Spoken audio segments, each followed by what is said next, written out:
For the past few years, Ricky Gervais, Stephen Merchant, and Karl Pilkington have been meeting regularly for a series of pointless conversations. This is one of them. Testing. Is that all right? Hello and welcome to the Ricky Gervais Show with me, Ricky Gervais, Stephen Merchant. Hello. And the little round-headed buffoon that is Karl Pilkington. All right.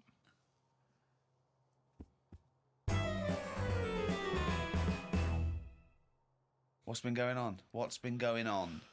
I've been to hospital. I was rushed to hospital, like emergency and that. Had a tube put on my knob. You had a tube put up your knob? Yeah. What's the story?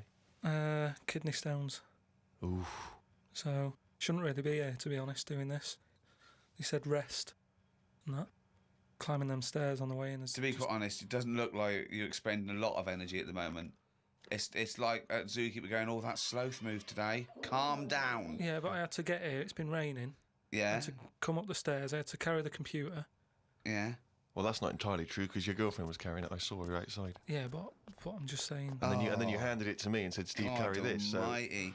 Yeah, I know. That's already a lie. Christ almighty. Whinging. Not whinging.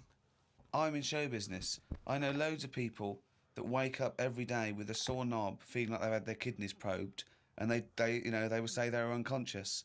So they don't whinge about it. They get straight back onto it. They, a lot of them on TV now. Yeah, straight back to hosting game shows.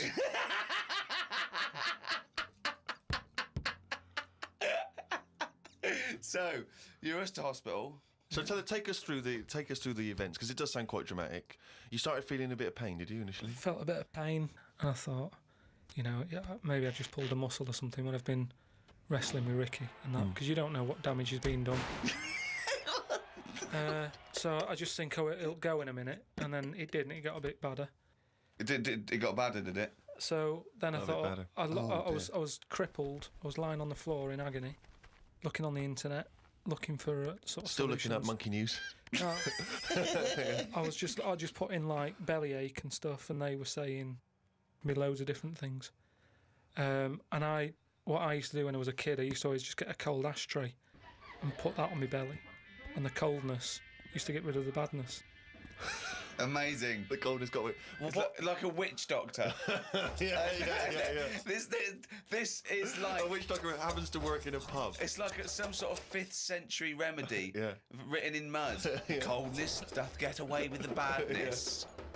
Why specifically an ashtray? Just because they sort of old cold. They're old cold. I don't know what this is.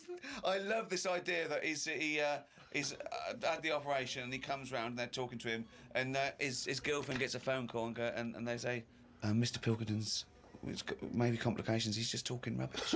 Yeah. She goes, oh, good. Yeah, he's back to his old self. What is it? Why specifically an ashtray? Sorry, because it's old cold. I understand it's old cold. Oh yeah, we understand.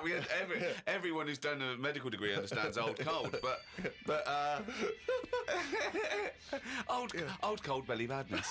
If you want to buy that book, Old Cold Belly Badness, it's the history of abdominal surgery by Karl Pilkington. No, it just but you put it in the freezer or something first? You can do if you want, but they're normally cold anyway. It's sort of thick glass and that it holds the cold. But we don't smoke in our house, so I had to use a plate. Oh,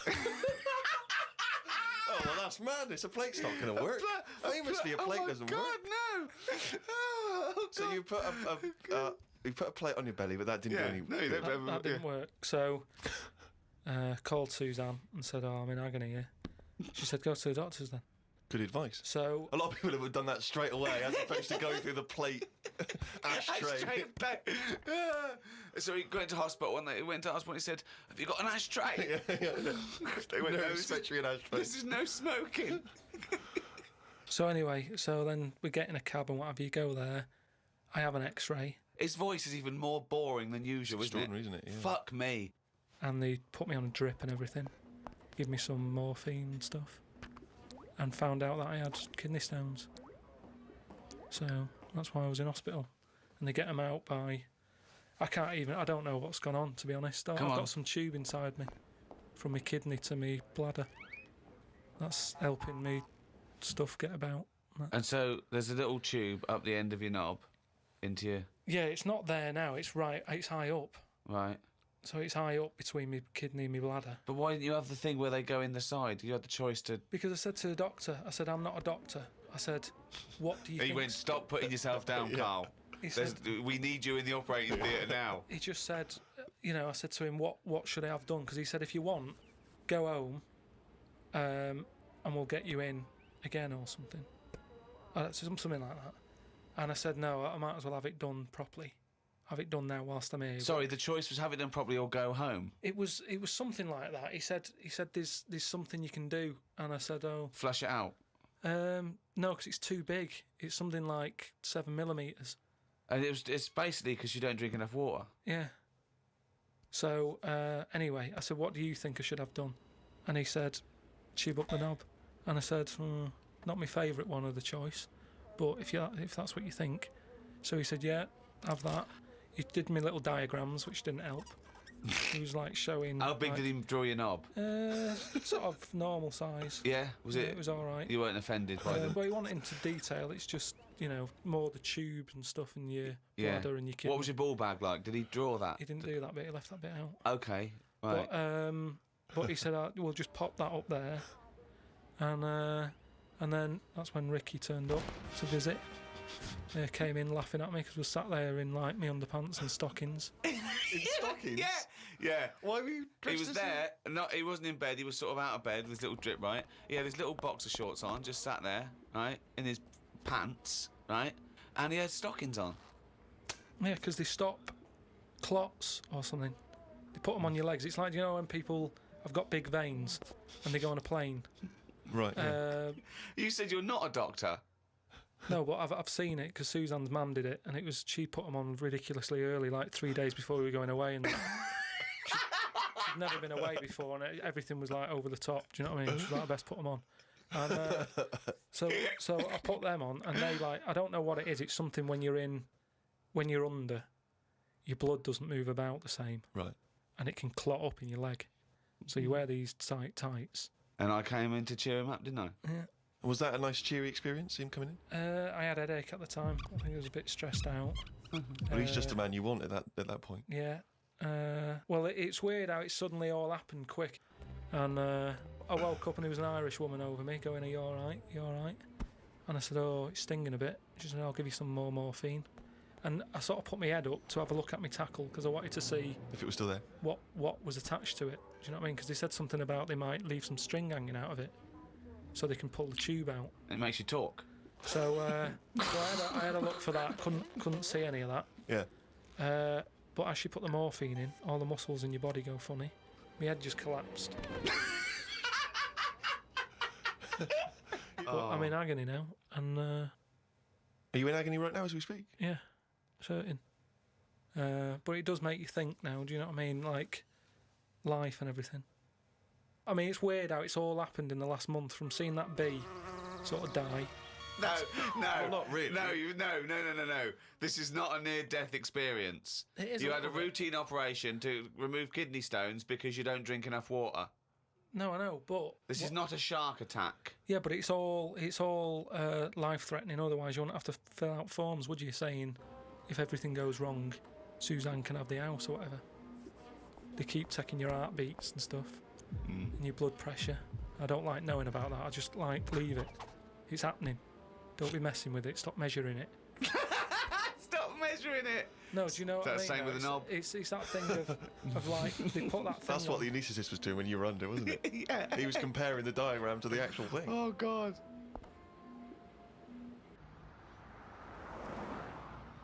What is the closest thing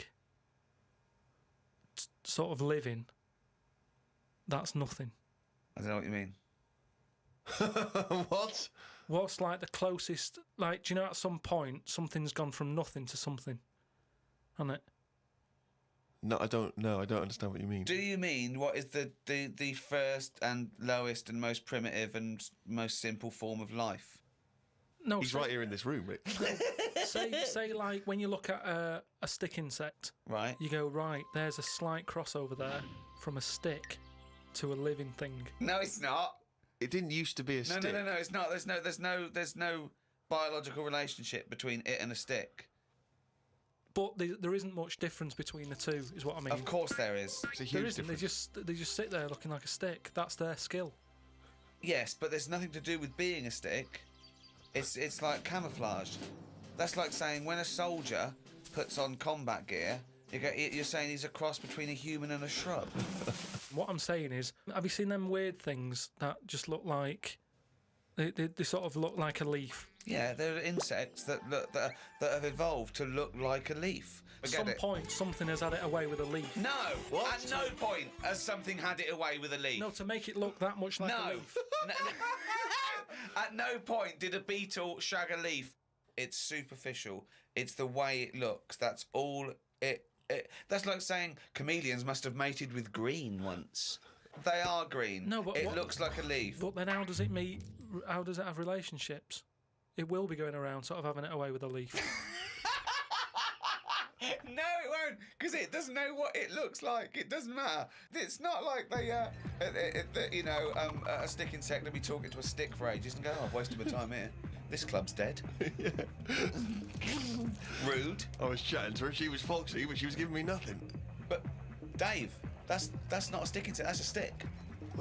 What are you talking about? That's a stick. You've been talking to a stick all night. I thought. I can't believe it. I just thought she had a great slim figure. No, it's actually a real stick. Well, I've been watching birds more than insects recently. Oh, okay, you've moved on from in the insects. last week, just because I've sort of looked at the ant and the bee and that.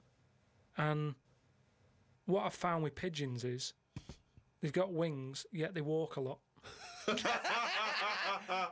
love that to be a thesis where he got like a £500,000 grant from a university, and they said, "Well, Pilkington seems to. He's done ants and he's done bees. He's followed ants. Apparently, they're not doing anything. Some of them are lazy. We are granting him another £500,000. He's been working on it for a year. Please welcome Karl Pilkington." Carl, what have you found? Well, even though pigeons have wings, they walk a lot.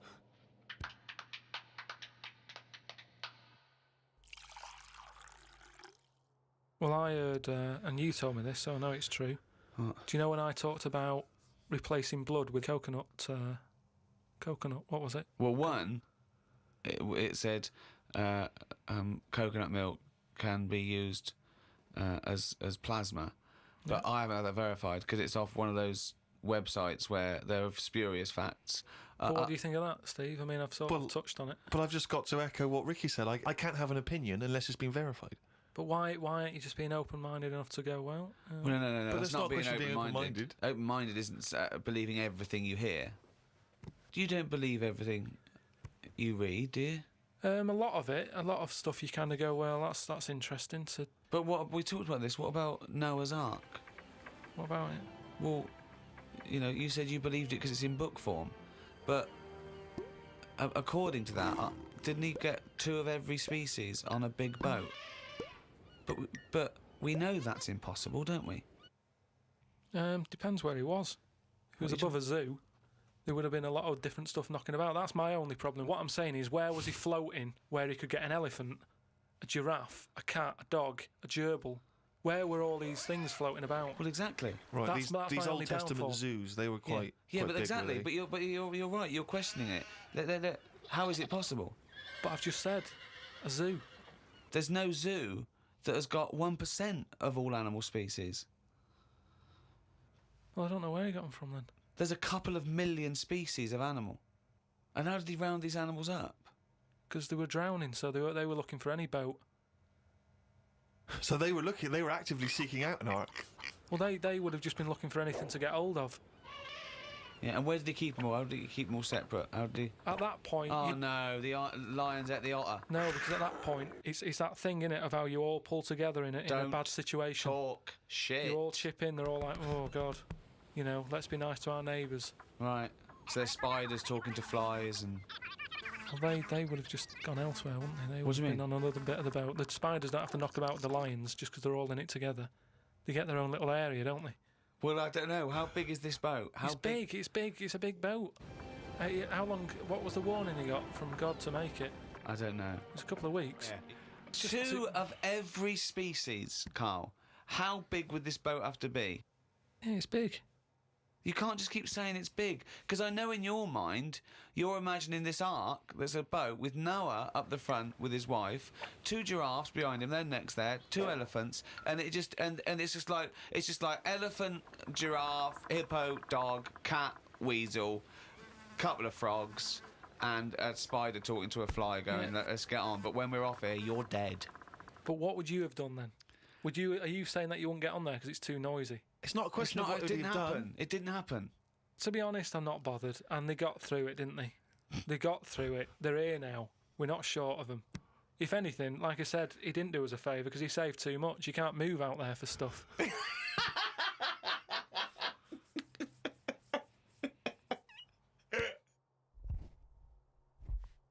Oh, chimpanzee, nothing's raining down again. That's the jingle for excerpts from Karl's diary. This is all legitimate stuff. Ricky and I have had no input in this. This is the first time we get to read it. Went and did some shopping for stuff as it was my turn. Suzanne moaned a bit because I forgot orange juice and bought some cheap toilet paper. She always buys the expensive toilet paper. I don't know why they make toilet paper with pretty patterns on it. That made it into the diary. Up and out at 9 o'clock to go to the Cotswolds. Now, I think this was a gift for your girlfriend, wasn't it, for her birthday? It was a You went to the birthday and Cotswolds, so I just went for one night. Got the car and headed off. We found the B&B, but they wouldn't let us in the room because we were early. We went for a walk. There was not much around the B&B, so we had a quick walk around the car park and went back in. Happy birthday. The room was now ready. It's an all right room. 3 biscuits, so I ate them straight away. Like a child. Like a dog. He runs in, jumps on the bed. No. Get off the bed, not on the furniture. The room overlooked the car park that we'd already been round. You're staring at that window. Remember when we went there? We'll always have the car park. Yeah. Oh, God. The room had posh coat hangers in the wardrobe with sponge on them. So I ate the sponge. Don't think they are needed. We went and booked a table for Sunday dinner. I had beef. It was nice enough, but there was a family of 13 behind us. I don't see the point in going out in large numbers. They annoyed me. One of the family asked for sorbet before his next course. He was only about 11. He thought he was it. I said to Suzanne, I've had enough and needed a kip. Watched Planet Earth on BBC One. They filmed a panda for 4 weeks and all it did was sit in its cave. It did nout. If I was Fiat, I wouldn't name one of my cars after them as it suggests it won't work or go very far. It'd be like bringing out a Ford Sloth. No one would buy it.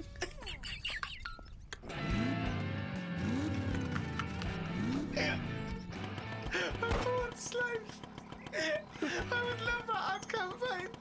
Oh, that's amazing. Oh, God. The new Vauxhall Slug.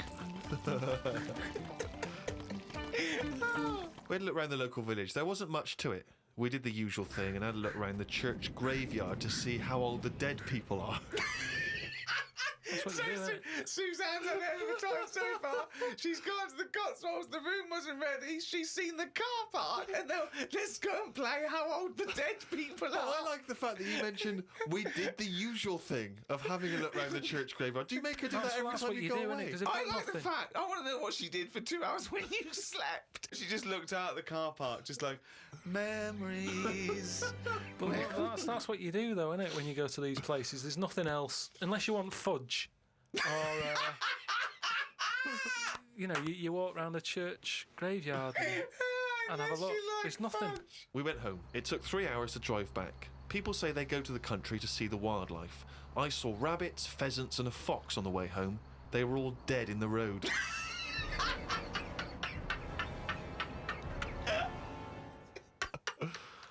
I was just intrigued to know because Rob from Burton-on-Trent has sent this in, and he wants to know that because he's just started seeing someone, and he wants to know what your advice, Karl, is on how to keep her happy. So, what's your advice really for someone who's perhaps just started a relationship? I mean, you've been with Suzanne for what, 9 years? Ages. Mm. I think you should just do what you want, and then if they like it, then they're the right ones for you. Mm. So don't go out of your way too much. I mean, I got the posh badge for a birthday. That's once a year. Rest of the time, it's kind of like, you know, I like weird stuff. I like watching weird stuff and all that. Now and again, I won't make her watch it. I'll tape it.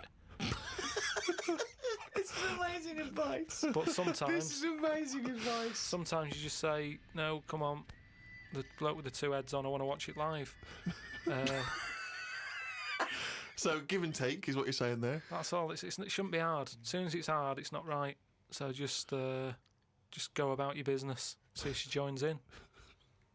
Woke up to the Commonwealth Games on the radio. Now, what are you making of the Commonwealth Games? Is that something that interests you? Are you a sports fan? I'm not really. It just seems to be sort of wasted. If people are running fast, use it. Do you know what I mean? Rather than just trying to beat your own record or someone else's, do something where you do have to run. If you're a good swimmer, be a lifeguard. Don't be messing about going up and down. I was swimming recently. I do a lot of swimming, and I've never quite mastered my front crawl. Just never quite nailed the breathing because it's quite tricky, isn't it? You know, you've got to breathe at the right moment. And so I'm in the swimming pool in the local gym, and there's a guy bombing up and down, really doing a great forward stroke. So I waited till he came up and sort of went, excuse me, mate. I was just watching you when you were doing your front crawl. I was really impressed. Could you just watch me when I do mine and tell me if I'm going Why wrong? would you go to a man? I know, and that was what that was the problem. Is only as I was saying it did I realise what it sounded like. I've just been watching you swimming up and down. I was really impressed. And you're both in speedos. Both in speedos. You know, I'm got the goggles on, prescription goggles, so that I can see when I'm swimming. But why do you need them? There's nothing in a pool to look at. It's not like you're scuba diving. There's Well, nothing. It's hold just on. Clearly there is something to look at in a pool. Well, no, I wasn't checking. Well, I was checking him out, but I was checking him out for swimming tips. And he just looked at me when I asked him, "Can you just watch me and offer me any tips?" And he just looked at me like I was just mental. That is such a strange thing to say. Can you just watch? I don't know how you had the nerve to do that. Well, it was innocently motivated. Well, I know it's innocent, but what a strange thing to go up to someone and... But what civilization are we living in where we can't just ask our fellow man to help us out with our forward crawl? But we're in a society where we can't. But you know that. It's a strange thing to say. But sometimes it's nice to just think, no, do you know what? I'm not going to fall into the trap of thinking agree. he's immediately going to think I'm gay or that I'm chatting him up. I'm just going to ask him to do me a favour. There's nothing wrong with that. What if he said, yeah, it's just good, yeah. Do you mind coming and help me with my plastering? But it's not the same. He's in the swimming pool. He's there in the pool. He's swimming up and down. He's, you know, it's not no skin off his nose to just offer a bit of kindly advice. If your car's broken down in the middle of nowhere and someone drives by, you know, it's a generous thing to do. Just stop and maybe look under the bonnet and help them out. I agree. But I don't see how that's any different. And in the end, he did, and all he asked was that I wake him off.